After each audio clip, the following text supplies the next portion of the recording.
Hey everyone and welcome. The uncomfortable net zero truth dropped like a bomb on BBC Question Time.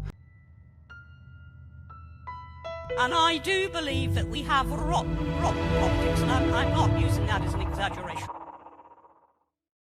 By none other than Peter Hitchens, the journalist and author. I'll let him say it. What do people actually think they're achieving?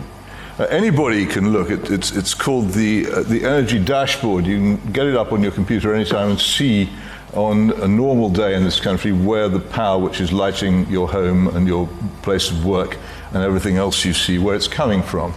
And on a day when the wind isn't blowing, it's largely coming from gas. Or it's coming from imported power, which quite often comes from the Netherlands, where they still burn coal. We don't burn coal anymore because we didn't just close down our coal-fired power stations, we blew them up. We were so certain we were right to do so. At the same time, China is, even as we speak, building the equivalent of two new coal-fired power stations a week.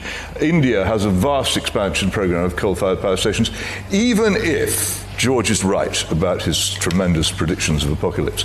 Even if he's right, the contribution which this country is making by what it's doing to these outcomes is not merely minimal, it's non-existent. Everything that we do is completely blotted out by what much larger countries are doing to maintain their own power. Now, if you want to live in a country with net zero, if you want to live in a country where nobody can afford to heat their house, where people have incredibly expensive and largely non-functioning heat pumps inflicted on them, if you want that kind of thing to happen to you, if you want lots of people to lose their jobs because there's no energy, if you want to be cold all the time, if you want the computers which make life possible in practically every form of life to shut down every so often, then carry on believing that the demand to go for net zero, to keep it in the ground, is intelligent and thoughtful. And you see all those smarmy little gits in the audience and on the bench nodding their heads as though it's absolute rubbish when it's true, isn't it? Everything he said there was true,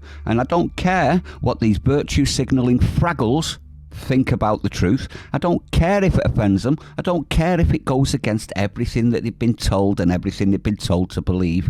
It's true, and your opinions mean nothing. Enough net zero. All it is a milking system to milk the pennies out of your pocket and put it into the pockets of extremely rich people. Stay sane. See you on the next one.